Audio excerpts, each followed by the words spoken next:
السلام عليكم ورحمة الله وبركاته والله قيمة بدن كسر هذا كوسما في نمو حكمدا جنتالدا إيران أي عاوة سياب لأقول عيا جدها إسرائيل قارن الكرة فلسطين لجاهزته وحنكوها يا ورركي قدام بيجي نظام كإسرائيل ايرون دام يجودها نظام يد إسرائيل أو كل درست عاوة إن أي دفاعنا أما أي قبطان ورد أي جنتالدا إيران كإيمانية xaaladda oo meel halisa ku maraysa Israa'iil ayaan idin hayaa macluumaad iyo faahfaahin iyo warbixinadii ugu dambeeyay qodobada sidoo kale aanu barnaamijka idinku haynay iyana waxa kamid ah Donald Trump ayaa mar kale qirtay guuldarro weyn oo uu kula kulmay dagaalka Iran gaar ahaan marinka Hormuz oo uu rabay xoog ama qasab in uu ku furo maxaase ka raacay hadda wuxuu leeyahay Faransi iyo dawladaha kale ha furaan aniga waa iskaga baxay iyadoo faahfaahsan ayaan ku hayaa qodobada sidoo kale barnaamijka aad ku maqli doontaan waxa kamid ah xuutiyiinta dalka Yemen waxa ay caawa qaadeen galabta ilaa iyo fiidnimadan duufaantii ay ugu yeereen weerarkii saddexaad oo ay ugu hiilinayaan sida uu sheegay afayeenka xuutiyiinta Yahya Sariic waxa uu leeyahay reer Falastiin reer Iran reer Lebanon ayaanu garab taaganahay annaga waajibkeena ayaanu gudanaynaa waxaan ku hayaa iyadoo maqal iyo muuqaal ah dhanka kale xuutiyiinta waa isdiyaarin la yaab leh hogaamiyaashii xuutiyiinta ayaan war idinkaga hayaa arintooda qodobka ugu dambeeyana barnaamijku waxaad ku maqli doontaa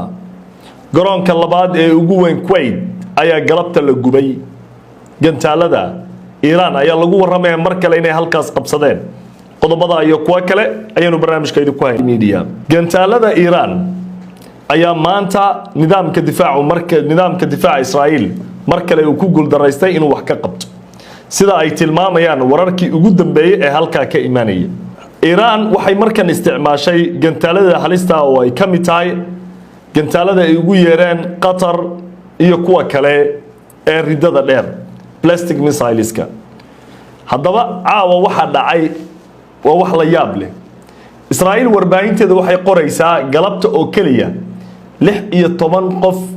in lagu dhaawacay daanta galbeed gaar ahaan Ramallah halkaas oo si gaar ah Iran ay u beegsatay galabta galinkii dambe iyadoo ujeedada ahayd deegaanada dadka reer Falastiin laga haysto Israa'iil xooga ay ku joogto in Iran ay qayb ka noqdaan meelaha ay beegsanaysa Iraaniyiintu ay beegsanayaan haddaba waxa hadda soo baxaya maalinba maalinta ka dambayso nidaamka difaaca Israa'iil inaysan isku haleyn karin dadka Israa'iiliyiinta ah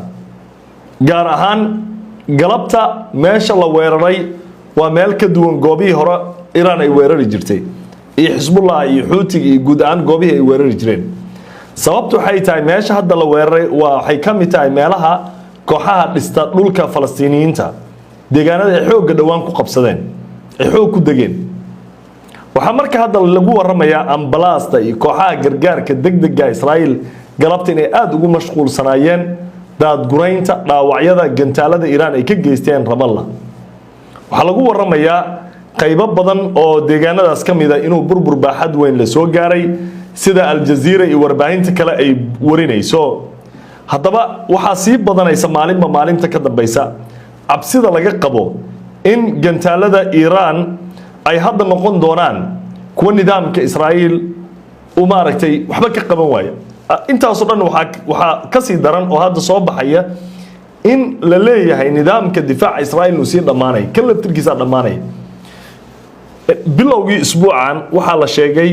kaliya Israa'iil inay haysato 7 maalin ama isbuuc inay haysato oo macnaha intaas gudaheeda inay hesho nidaam difaac umana muuqato nidaam difaac cusub inay helayso waayo Mareykanka wuxuu bilaabay in dalalka qaar uu ka codsado nidaamkooda difaaca waxa kamid ah Poland barnaamijkeeni saakan ku soo sheegnay ayuu Mareykanku wuxuu ka codsaday in nidaamkooda Patriot ee difaaca lagu caawiyo bariga dhexe laakiin way diideen Poland wasiirka difaaca Poland barnaamijkooda aad uga bogan kartaa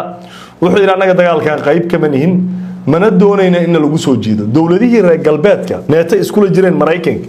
ayaa hadda waxay uga cararayaan dagaalkan sida cudur ay tahay inay iska ilaaliyaan oo kale qodobkaas meeshaan uga gudbeynaa bal aanu gudubna Trump maanta war kale yaab leh ka soo yeeray waxa uu qirtay maanta Trump dagaalkan in guuldarro weyn ay ka soo gaartay waliba wuxuu hadalkan ku soo aadayaa xilli yaab leh oo Mareykanka iyo Israa'iil ay sheeganayaan in ay maaragtay Iran xaaladda ku xun tahay laakiin xaqiiqda taagan ee wararka imanaya way ka duwan tahay waxa socda muxuu Trump yiri marka waa idin la wadaagi doonaa iyadoo maqal iyo muuqaal ah Trump wuxuu leeyahay anaga dagaalkan waa ka baxaynaa waliba Hormuz anaga shaqo kuma lihin buu dhahay hadda wixii ka dambeeya Hormuz anaga waa ka dhamaanay marka waxa cajiib ah Trump inuu Hormuz ka dhamaanaya shuruud la'aan waliba hadda wuxuu yiri barnaamijka aroortan ku soo sheegnay 2 isbuuc ilaa 3 isbuuc gudaheeda dagaalku waan joojinaynaa buu dhahay si shidaalka uu dago suuqyada caalamka u qaboobo xaaladda ay u dagto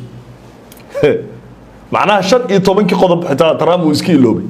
hadda marka waxaas wax ka daran buu la yimid galabta wuxuu leeyahay France China iyo dawladaha kale ayaga laga rabaa inay difaacdaan Hormuz anaga uma difaacayno shaqadeena ma ahan buurayn anaga u difaacno bal ila daawo Trump oo ay ka muuqato niyad jab uu kala kulmay dagaalkan hadda waxa kaliya isaga garab taagan waa Israa'iil خلاص Britain way diiday Japan way diiday Germany way diiday dawladaha caalamka dhan banaanka ka istaageen Israa'iil iyo Mareykanka iyo Iran bay noqotay xulufadeeda dagaal wuxuu galay daba dheeraaday oo kii Ruushka Ukraine oo la galay aan waxba ka liidanin bal ka qatar badan baa leey marka laga hadlayo dhaqaalaha caalamka dawladaha caalamka dhan bay qaseen bal ila daawo Donald Trump oo arintaasi ka hadlaya we'll be leaving very soon and if France or some other country wants to get oil or gas they'll go up through the strait and Hormuz Strait they'll go right up there and they'll be able to fend for themselves. I think it'll be very safe actually, but we have nothing to do with that. What happens in the strait we're not going to have anything to do with because these countries China will go up and they'll fuel up their beautiful ships and they'll leave and they'll take care of themselves. There's no reason for us to do it. We hit them hard. sida aad maqlaysaan Donald Trump wuxuu leeyahay we will be leaving very soon mar dhow waan ka baxaynaa ana markii hore 2 isbuuc 3 isbuuc ma heno hadda waa ka soo dhawaad wuxuu leeyahay will be leaving very soon waxay noqon kartaa bari dambe Hormuz waa iskaga baxaynaa ana tan waa guul darro cad oo Trump uu sheeganayo marka wuxuu leeyahay France iyo any other country France iyo dal kasta oo doonaya inuu Hormuz isticmaalo